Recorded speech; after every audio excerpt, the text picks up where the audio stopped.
ಕೂಡ ಇವನೇನಾಗುತ್ತೆ ಏನು ಫಾರೂಕ್ ಅಂತಿಲ್ಲ ನಮ್ಮ ಏನಾಗುತ್ತೆ ದುಬೈ ಹೋಗೋ ಬಂದು ಮುಂಬೈಯಲ್ಲಿ ಅಯೋಧ್ಯೆ ಪ್ರಸಾದ್ ಅವರು ಈ ಕ್ಲಾತ್ ಬಿಸ್ನೆಸ್ ಈ ಫುಟ್ಪಾತಲ್ಲಿ ಬಟ್ಟೆ ವ್ಯಾಪಾರ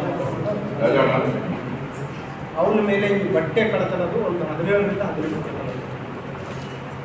ಹೆಂಗೆ ಎಲ್ಲಿ ಸಿಕ್ತು ಅಂತ ಹೇಳಿ ಅಷ್ಟು ಇನ್ವೆಸ್ಟಿಗೇಷನ್ ಲಿಂಕ್ ಯಾವ ಸಿಕ್ತು ಅಂತ ಹೇಳಿದಾಗ ಅದು ತನಿಖೆ ರಕ್ಷಣೆ ಆಗುತ್ತೆ ಮತ್ತು ನಾನು ಹೇಳಿದ್ದೀನಿ ಕೆಲವು CCTV ಪರಿಶೀಲನೆ ಮಾಡ್ತಿದ್ದೀನಿ ಮತ್ತು ಅವರ ಮೂವ್ಮೆಂಟ್ಗಳ ಬಗ್ಗೆ ಟ್ರೈನ್ ಮಾಡಿದ್ದೀವಿ. ಅಂದರೆ ಯಾವಾಗ ಅವರು ಬಂದು ಕೃತ್ಯ ಮಾಡಿದ್ರೆ ಮತ್ತು ಕೃತ್ಯ ಮಾಡಿದಂತೆ ಯಾವ ದಿಕ್ಕಿನಲ್ಲಿ ಹೋಗಿದ್ದು ಮತ್ತು ಬಸ್ ಸ್ಟ್ಯಾಂಡಿಂದ ಹೋಗೋದಾ ಅಥವಾ ಟ್ರೈನಿಂದ ಟ್ರಾವೆಲ್ ಮಾಡಿದ್ರು ಮತ್ತು ಯಾವ ಸ್ಟೇಟಿಗೆ ಹೋಗಿರೋದು ಅದಕ್ಕೆ ನಾವು ತಕ್ಷಣ ನಮ್ಮ ತಂಡಗಳನ್ನು ಬೇರೆ ಸೊ ಹಾಗಾಗಿ ಕೋಆರ್ಡಿನೇಟೆಡ್ ಎಫರ್ಟ್ಸ್ ಇದೆ ಸ್ವಿಫ್ಟ್ ಆ್ಯಂಡ್ ಕೋಆರ್ಡಿನೇಟೆಡ್ ಎಫರ್ಟ್ ಪ್ರಕರಣವನ್ನು ಜೋಡಿಸಲು ತಂಡ ಯಶಸ್ವಿಯಾಗಿದೆ.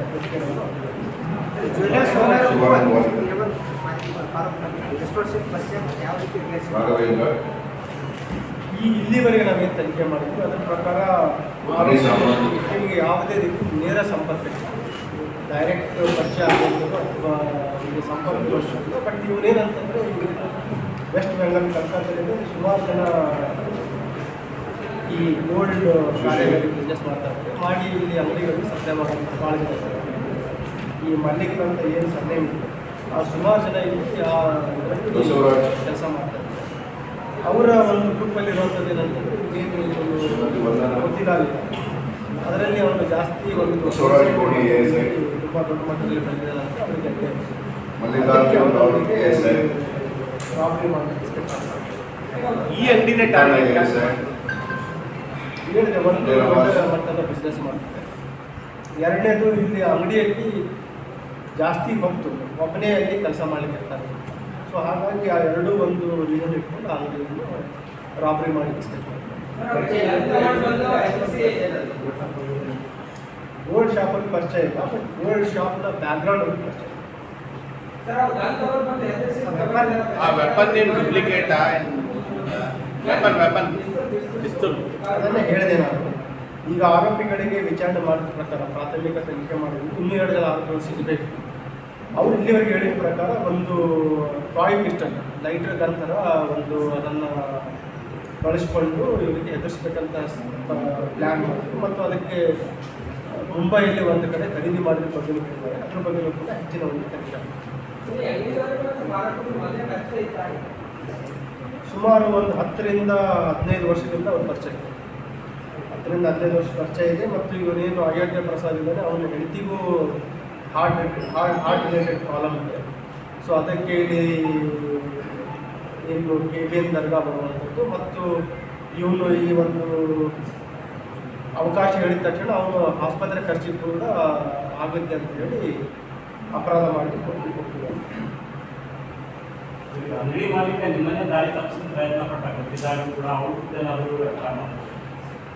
ಯಾವ ಅಂಗಡಿ ಮಾಲೀಕ ಜ್ಯುವೆಲರಿ ಶಾಪ್ ಮಾಲೀಕರಿಗೆ ಹೆಂಗೆ ದಾರಿ ತಪ್ಪಿಸಿದ್ರೆ ಹೆಚ್ಚಿಗೆ ಕಳ್ತನಾಗಿ ಗೊತ್ತಿದ್ರು ಕೂಡ ಒಂದು ಸ್ಟಾಕ್ ಇದ್ದಿದ್ದು ಕೂಡ ಬರೀ 850 ಗ್ರಾಮ್ ಕಳ್ತನಾಗಿ ದರೋಡೆ ಆಗಿದೆ ಅಂತ ಹೇಳ್ತಾನೆ.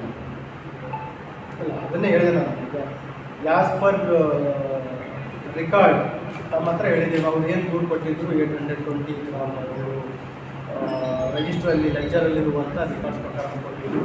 ಈಗ ಆರೋಪಿಗಳಿಂದ ಎಷ್ಟು ಕೊಟ್ಟಿದ್ದಾರೆ ಅಂತ ಹೇಳ್ತಾರೆ. ಆರೋಪಿಯಿಂದ ಅರೌಂಡ್ 2.865 ಗ್ರಾಮ್ ರಿಕವರಿ ಆಗಿದೆ. ಸೊ ಅದನ್ನೆಲ್ಲ ನಾವು ಆನ್ ರೆಕಾರ್ಡ್ ತಂದಿದ್ದೀವಿ ಮತ್ತು ಅವ್ರದ್ದು ಕೂಡ ಹೆಚ್ಚಿನ ಒಂದು ವಿಚಾರಣೆ ಮಾಡ್ತೀವಿ. ಒಂದು ಅಂಗಡಿನಲ್ಲೇ 2 kg ಹೆಚ್ಚಿಗೆ ಅಂದರೆ ಇಲ್ಲಿಗಲ್ ಆಗಿ ಗುರುತಿಸ್ಕೊಳ್ಳೋದಾದ್ರೆ ಇಡೀ ಮಾರ್ಕೆಟ್ನಲ್ಲಿ ಎಷ್ಟು ಇಲ್ಲಿಗಲ್ ಆಗಿದೆ ಎಲ್ಲಿಂದ ಬರ್ತಾ ಇದೆ ಕಲಬುರಗಿಗೆ? 2 ಆಸ್ಪೆಕ್ಟ್ಸ್ ಇಲ್ಲಿ. ಈಗ ಒಂದು ವೆದರ್ ಗೋಲ್ಡ್ ಅನ್ಅಕೌಂಟೆಡ್ ಗೋಲ್ಡ್ ಬಿಸ್ನೆಸ್ ಮಾಡ್ತಾರೆ. ಎರಡನೇದು ಗೋಲ್ಡ್ ಸ್ಮಗ್ಲಿಂಗ್ ಮಾಡ್ತಾರೆ. ನೀವು ಹೇಳ್ತಾರೆ ಈಗ ಕಸ್ಟಮರ್ಸ್ಗಳು ಈಗ ಅವ್ರದ್ದೇನಾದರೂ ರಿಪೇರಿ ಮಾಡಲಿಕ್ಕೆ ಅಥವಾ ಎಕ್ಸ್ಚೇಂಜ್ ಮಾಡಲಿಕ್ಕೆ ಅಲ್ಲಿ ಡಿಪಾಸಿಟ್ ಮಾಡಿ ಅದನ್ನು ತೊಗೊಳ್ಳೋದು ವಿತೌಟ್ ಟ್ಯಾಕ್ಸ್, ಅದು ಇಟ್ಟು amounts violation of tax rules.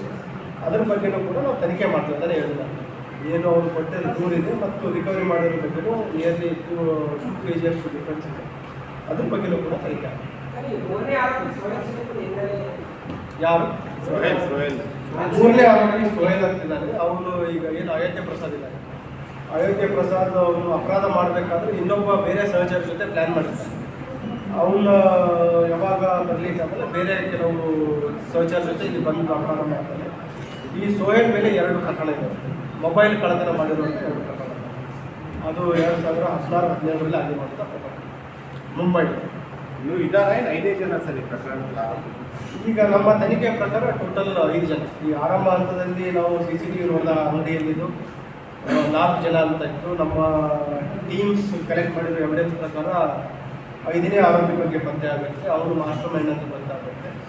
ಮತ್ತು ನಮ್ಮ ಇನ್ವೆಸ್ಟಿಗೇಷನ್ ಇಂಟೆನ್ಸಿಫೈ ಮಾಡಿದಾಗ ಮತ್ತು ಟೆಕ್ನಿಕಲ್ ಡೀಟೇಲ್ಸ್ ಕಲೆಕ್ಟ್ ಮಾಡಿದಾಗ 5ನೇ ಆರೋಪಿ ಬಗ್ಗೆ ಹೆಚ್ಚಿನ ಒಂದು ಮಾಹಿತಿ ಸಿಗುತ್ತೆ. ಹಾಗಾಗಿ ಒಟ್ಟು 5 ಆರೋಪಿಗಳು ಇದರಲ್ಲಿ ಇನ್ವಾಲ್ವ್ ಆಗಿರೋ ಬಗ್ಗೆ ಗೊತ್ತಾಗಿದೆ. ಈಗ total as of now 5 accused R.